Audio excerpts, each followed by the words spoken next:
Okay, it looks like we have a little bit more than actually registered, so that's good. We can go ahead and get started. We'll take questions at the end, but right now everybody will be muted. So at the end, I'll unmute everybody. If you have a question while I'm going over some of this stuff, please feel free to post it. There should be like a question/chat little section. So feel free to post it. And if I see it while I'm going, I can stop and answer it. Otherwise, we'll get to them at the end. So let's get started. Thanks for attending this webinar. My name is Paul Schmitz. I'm the Manager of Information Services at All Chicago. We're going to be covering essentially locking records and client consent. We're going to be speaking pretty generally, just overall, but we'll have some youth stuff in there that's kind of pertinent to everybody here. So some of the things we're going to be covering is how to lock a record, and I'll show you a live example. We'll be talking about adjusting that visibility, some of the restrictions on locking. We're going to cover the privacy policy as well, mainly because that ties into the client consent. So we'll go over its purpose, how the information is collected, why the information is shared for a client. And this is stuff that you can use when you're talking with the client to kind of explain, that a lot of this information is shared anonymously. It's mainly just like some demographical information, some other things. But for the most part, it's shared anonymously. Then we'll cover the client consent, both sections of it, which how to lock the record according to it, and then some of the impact to the client. So we'll talk about some of those key privacy policy points and the benefits of sharing this information. Then at the very end, we have some help desk resources. So if you look at, there should be one handout. It's literally just this PowerPoint, but it has some links in there to the help desk with all the pertinent information that is kind of in this webinar. So let's start. So locking records. So essentially, if a client doesn't want their information shared, or if they're a youth under the age of 18, you're going to want to lock their record. Now, some agencies, some youth providers have that set automatically, so they'll automatically lock, but you always want to check, right? So you can check with this green lock up in the corner here. So when you click it, it'll give you an option to whether or not to lock. And then if you can't, you'll see that there's this little the screenshot here, there's a little restricted sign, and I'll show you an example of both. So when you get this restricted, that's when you're gonna have to contact the help desk. And you can just send an email to helpdesk@allchicago.org. They'll be able to unlock that for you. So I'm gonna pull up ServicePoint now, log in and pull up a sample client, and I'll show you two separate instances where one where I can lock the record and two where it'll give me the restricted.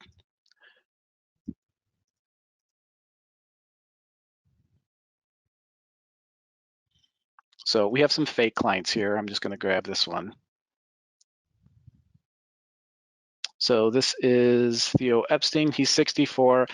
It wouldn't matter either way, locking a record. For a youth or somebody else, it would be the same. So you can see this record's already locked. Let me unlock it so I can show you what it's going to look like.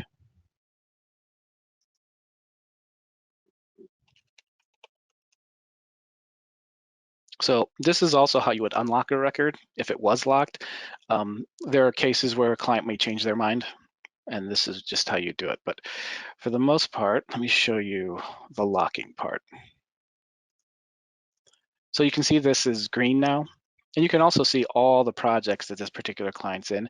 You may see some, you may not see any at all. You may only see yours. It depends on the role you were set up with, as well as how sharing visibility was in the past. So if agencies at some point shared visibility, sometimes that stuff will come through now. Other times it will not. So in this case, you will click on this green lock. You won't have this mass visibility button. That's something only the admins have. So you click on this, pretty similar to how I just added visibility. You just hit this minus sign. So the minute you hit this, it's only going to be viewable. Like your information will only be viewable to you, but none of that other stuff will be viewable. So you just hit exit and it'll turn red. So let me show you. I'm going to go ahead and add visibility back so I can show you what it looks like when you can't. So for the most part, the only reason you wouldn't be able to is when the client is in multiple projects. So they don't want you to lock it. The system doesn't want you to lock it because it wants to be able to share that information with the other agencies, right? So if you lock it, then when you go to search for it, it'll no longer appear in the system. So I'm going to shadow someone in one of these projects. Let's do this. We'll just do the facing forward since I can see they're in one of these projects. So let me make sure I have this ID. And I'm going to shadow a user that will have access to this client, but won't be able to lock. So let's just grab him. So we're going to search for the client.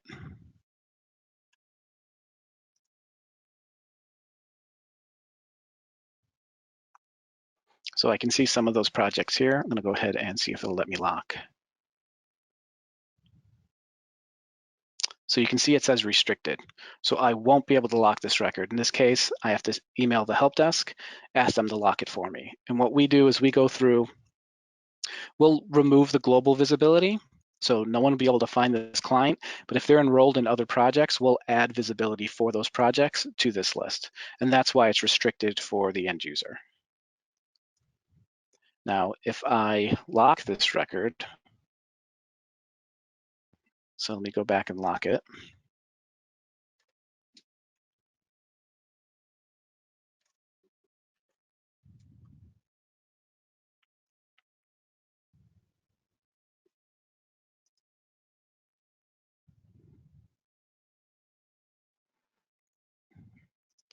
And now I'm going to search for it with that same user and show you what comes up now that the record's locked.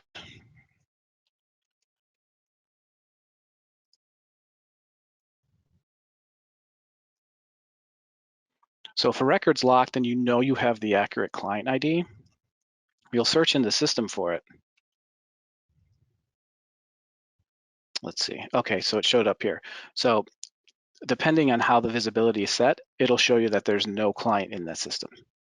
So if there's no client in the system, but you know you have an accurate ID, then you email the help desk and we'll be able to add visibility. There are occasions where client has been, there may have been a mistake where the client was locked, and visibility wasn't added. And that happens on occasion, so we can always just add it back. And for the most part, tickets like that, unless members of the help desk are stuck in a meeting all day or something, we get to it pretty quickly.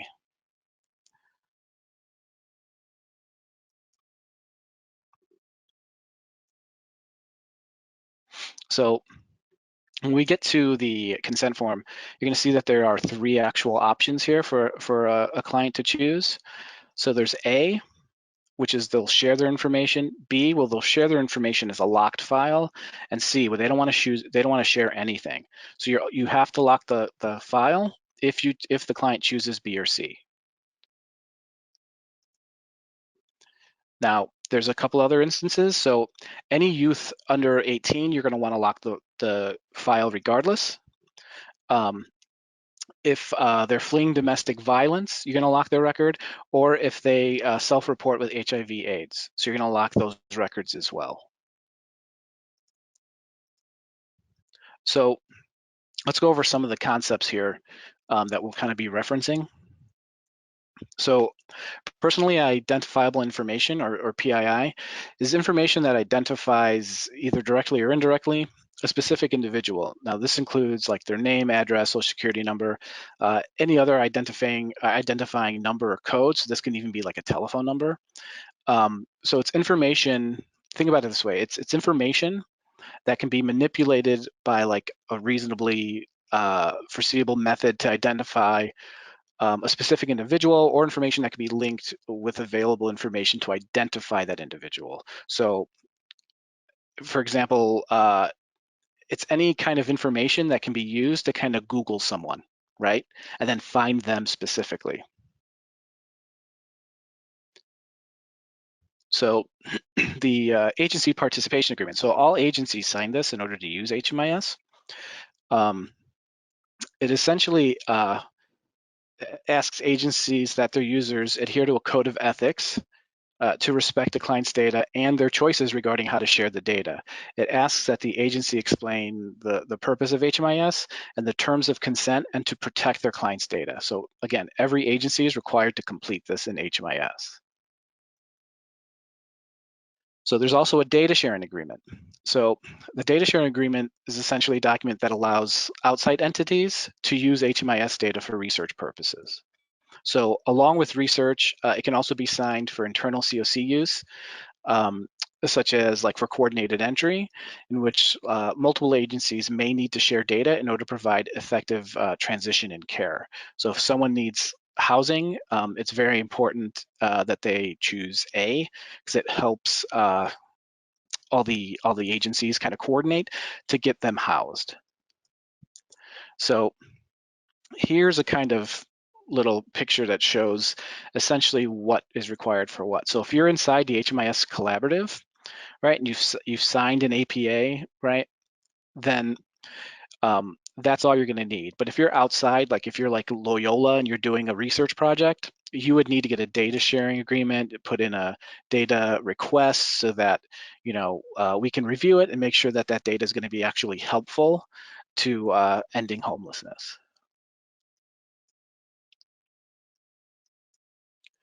So there's a couple other things here too. So well, we want to cover like use of data. So it's essentially using the data that a client provided within your own agency. So this information is not shared outside the agency with anybody else other than the HMIS lead. Currently, that's all Chicago. Then there's also disclosure, which means releasing that information or sharing it or transferring it to agencies outside of your agency. So this is this disclosure of data, which is in the client consent and in the privacy policy and in the APA. This is all required for coordinated entry to work. So here's a chart that kind of helps visualize that difference. So you can see on the right that use is shaded in a circle, implying a use within an agency and the HMIS lead. So an example of this would be a locked client profile. Only users at that particular agency will be able to view and use that client's information. Now, on the left, disclosure is not enclosed by a circle, implying that it's openness with disclosing information to other agencies outside the participating agency. So an example of this would be an unlocked file. In this case, the client is searchable by all participating agencies and their information is available upon search. Now, what does that mean? They'll be able to see like that name, the social security number, date of birth. They won't necessarily be able to see what was assessed like in your entry assessment.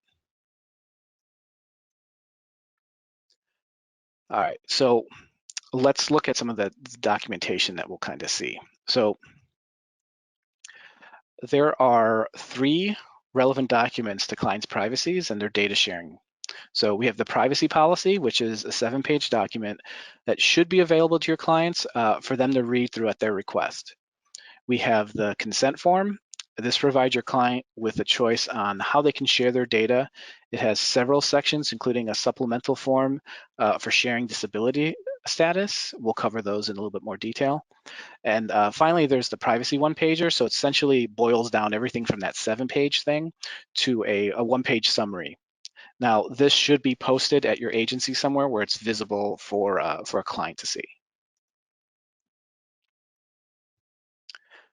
So the privacy policy is a way to comply with like federal, state, local, and funder requirements regarding a client's data. It helps standardize data use and disclosure practices. It was designed to give clients the opportunity to do what they want with their information. It also provides the agency with a framework and reason to collect and use the client's information. So all users are expected to comply with this policy. It's the document meant to answer the questions on how HMIS data is used. So this is part of what you'll use when you're explaining to a client like why it's in their best interest to share their data. So it's essentially the umbrella under which all usage and disclosure guidelines can be found. So responsibility for this document and its contents lie with us, the HMIS lead, participating agencies, and every user accessing HMIS. So the privacy policy applies to all personal information that is collected and maintained in HMIS, including electronic and hard copies derived from HMIS. So if you're printing things out of HMIS, that is covered by this privacy policy.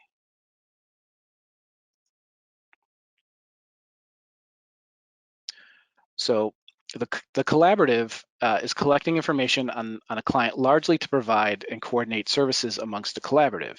So it also allows for the collaborative to carry out functions related to payment, administrative functions, reporting for like funder obligations, any data analysis, academic research, and when it's required by law, right? So there are some cases, I haven't seen any in the 2 years that I've been with All Chicago where there's been like a warrant or subpoena for information out of the system, but it is possible. But essentially this policy, again, it allows the collaborative to best serve its clients. So why are we sharing this information? So with the client consent, personal information can be used or disclosed to provide or coordinate services for purposes of data integration with other systems or data warehousing. So for example, different participating agencies will disclose their information to help locate suitable housing, conduct referrals or assessments, or determine program eligibility in order to find housing for a client. So agencies will work together essentially to address a client's specific needs. Again, this is why it's important to, when you're explaining to your client, why it's good to choose A or even B, right? So if they choose C though, then it's a different story and we won't be able to share any of that information. So without the client consent, personal information may be used and disclosed for a number of reasons. One of the biggest reasons is to create reports for the COC that include the client's data. Now, these reports are anonymized, so clients are not identifiable in these reports. These reports are generally like a large amount of like aggregate data, and they're only shared with the appropriate audiences, right? So it kind of helps with funding and things like that. So other reasons a client's information would be shared. Payment or reimbursement for services such as like Medicaid reimbursements, administrative functions, so like things you need to do to find out how many people you served and how. Again, a lot of this just, it relates back to funding, staffing, things like that. It can be shared if there's a serious threat to health or safety or to report about an individual who's believed to be a victim of abuse, neglect, or domestic violence. When it's required by law, so this could be like, again, like I said previously, through a court order, a warrant, or a subpoena. If the disclosure is authorized by a statute or a regulation, so if there's a particular law that requires it. And the other reason would be to prevent serious harm. Now, again, this is kind of looking out for the client's best interest. The last reason would be for like data sharing agreement purposes. So this can be for research, but it can also be for like internal COC use. And again, this data sharing agreement purposes, the big one is coordinated entry.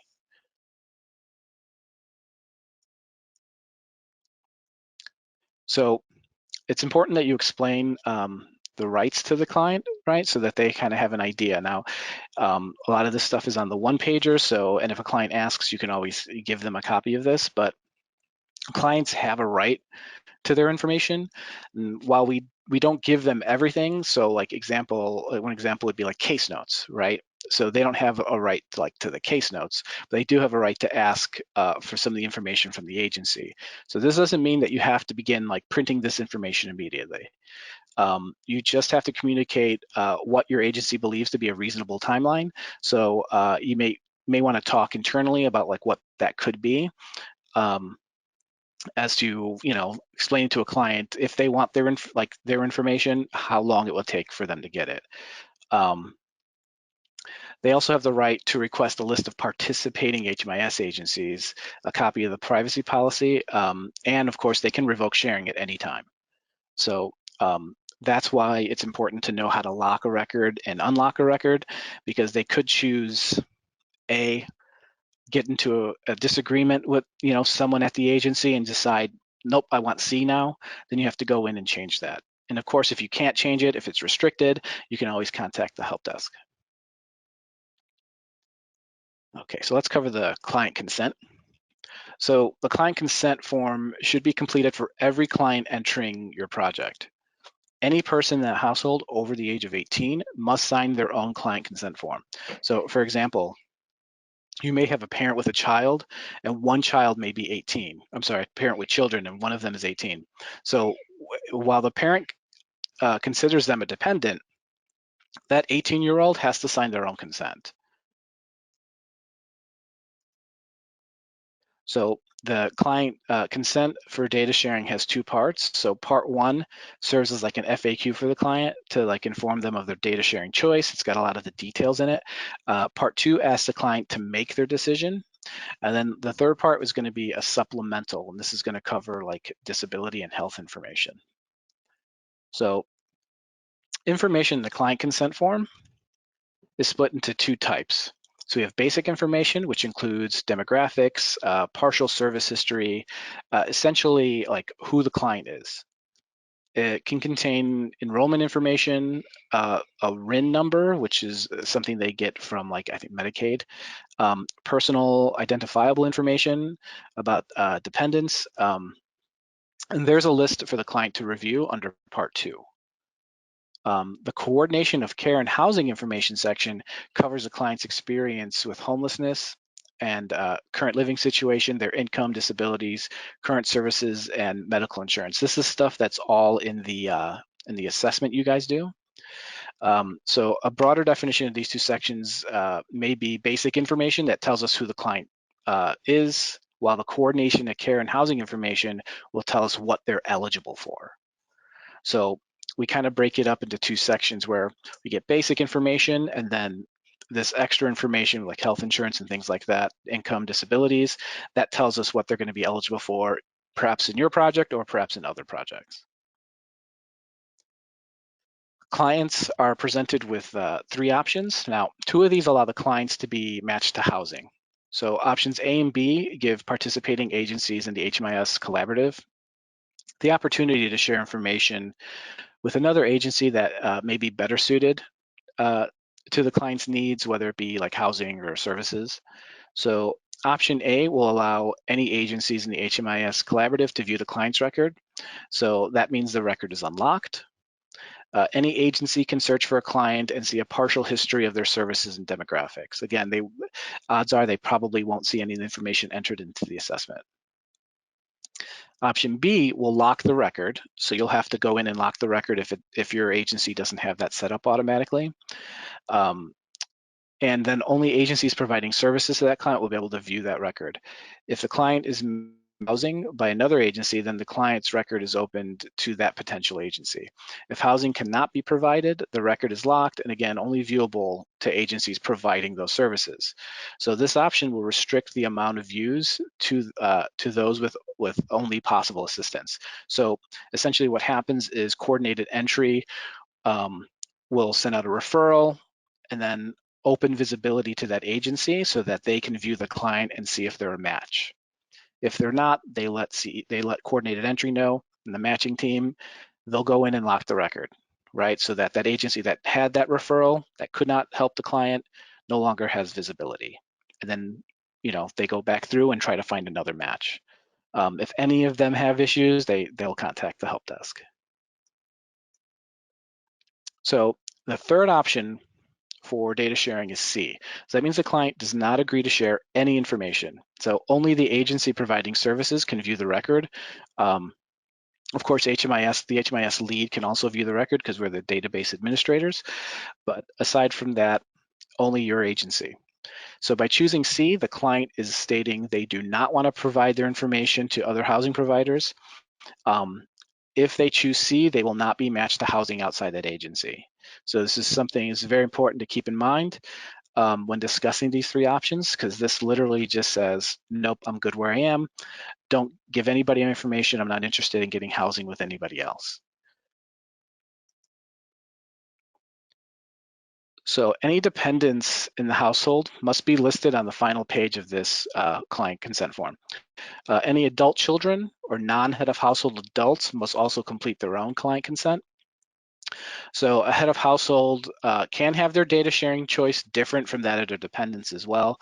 So for example, a parent may want to participate in coordinated entry and choose option A. However, they may not want to share their child's information and select to choose option C for their dependent. This won't have any bearing on the client's entry into the coordinated entry system. So if they have like a young child, but they don't want to share that information, they choose C for their child. That's totally fine as long as they chose A or B for themselves. And then finally, like all agencies must have their client sign and date this form, as well as have a witness from the agency sign. This can be an intake worker or a case manager, but they have to sign and date the form. Also, at the very bottom of this form, and this is kind of relevant to what's going on now with COVID and the COVID response. So at the very bottom of this form, when I've had a couple tickets come in on this, it's essentially letting you know that you could talk to a client over the phone, and as long as you read this to them and they agree, all you got to do is make a little mark at the bottom that this was done over the telephone, and that's good enough. You don't have to present this to the client. Now, of course, they ask, like, can you email me a copy of it? You know, they have a right for that, to that. So you'll have to talk to your agency about like how long it would take you to get that to them. But this can be done over the phone.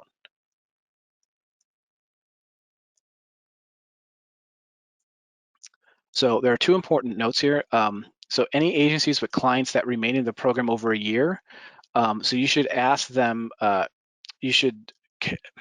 any clients that are in there for over a year need to have an annual assessment. So at that point, you're gonna wanna ask, just as you're going over the annual, if they're still good with their data sharing agreement, right? It's just good practice and it kind of keeps everything kind of nice and tidy. So when you're going over an annual assessment, or I mean, you can do this at every update if you want, unless you feel like, you know, it's you're overburdening the client with this ask if you see them every month. But at least annually, you're going to want to ask them about this. And then also the relationship between the case manager and the client, as it changes and grows, that client may eventually decide to change their data sharing selection. So if, for example, the client chose option C initially, but has grown to trust their case manager, they might want to change it to option A or B. In that instance, a client can update their data sharing selection by resubmitting their client consent form. So the new client consent form will take precedence over any of the previous ones. So keep that in mind because this can go both ways. So if a client chose A, and like I said earlier, had a disagreement and decided, you know, never mind, I want C, then you're going to want to enter another one into HMIS and show them, and that will take precedence over the previous one. So the supplemental disability data and health information form. So this is the supplemental. We just call it the supplemental. It's the second part of the client consent form. We also call it an ROI, a release of information. So you may hear those interchangeably. So the supplemental form is connected to client consent form and it's the last part of the document. It's the last 2 pages. So this just allows the sharing of information and disability information. The document has to be completed by the adults in the household, and the non-adult dependents, they do not need to complete this form. So what if a client refuses to sign? This comes up all the time. So they can just say, you know what, I'm not signing this at all. So you're going to default that to option C, and then you can just sign it and say client refused to sign. Okay, so when you enter it into HMIS, and I can show you how to enter that into HMIS, on the form that you keep in the client's file on site, you're going to want to choose option C and put that note in there. So let's cover how to enter a quick client consent. Okay, so we can do it for this client here. So you can do that. There's 2 places you can do that. On the client summary page, there's a release of information down here. You can see it, add ROI. You can also do it under the ROI tab. There's really not much difference other than it just brings this to the forefront. So go ahead and hit add. You can see this client happens to be a member of multiple families. So if if you're going to do this for the entire household, all you have to do is check that box and it'll fill that in for all of them. So we're going to say for this client, we're going to say no, and that they chose option C, mainly because the client's record is locked. So we'll set that date. It'll always set to the current date, but you can backdate this if you need to. And then these run for in perpetuity. So there's no end date on these unless they change their mind. So, but the system's going to require one in order for you to save it. So what we generally do is just up it 3 years, but it has no bearing on when it ends, okay? So in this case, we said they chose C. So it says do not agree to share information, and then we need a witness. So if you're the person doing the intake, then that would be your name. Now, some agencies will do intakes and then hand that data over to somebody else to just do the data entry. So if that's the case, you want to use the person who did the intake as the witness and not the person doing the data entry. So I'll go ahead and hit save, and it pops up. Now, every client has 2, so I'm going to add the supplemental now, and it's the same way. So you would check the box for whoever it's applying to. And again, you have a yes and no here. Let me add this date to get this out of the way. It's the same thing. And we're going to look at the drop down. So we have 3 supplementals. So if they agree to share that information, then release granted is going to be yes. If the client does not agree to share that disability information, then release granted is no. And then if they do not experience that condition, then it's yes, because there's nothing to share really. Okay, so we're going to say that, we're going to say yes, and then again, you would put your name here. Hit save. And now these go again for this particular agency. So when you're looking at these, you can see it's set to facing forward because that's who I was shadowing at the time. It'll default to your agency, but it'll also list all the projects you have that you have access to. This particular person is in ATA, so they have access to all of their projects. But if you're a case manager 1 or 2, you would have specific ones listed. It doesn't matter. This, if you select one of your projects, it counts for your entire agency. Okay, so you can just leave it defaulted to that one. It's not gonna matter. As soon as you choose one of these, again, it doesn't matter. It counts for your whole agency. So if for some reason they're in one of your projects and they transition into another project, you don't have to enter a new ROI. Right now, if it's years later, you may want to ask them, hey, are you still good with this data sharing? Then that's fine. But for the most part, you wouldn't have to do that.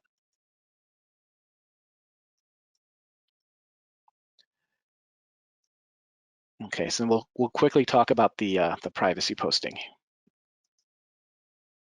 So the 1-page privacy posting, this is a summary of that 7-page privacy policy. So the intent is to provide clients with a better idea as to why we're collecting their information.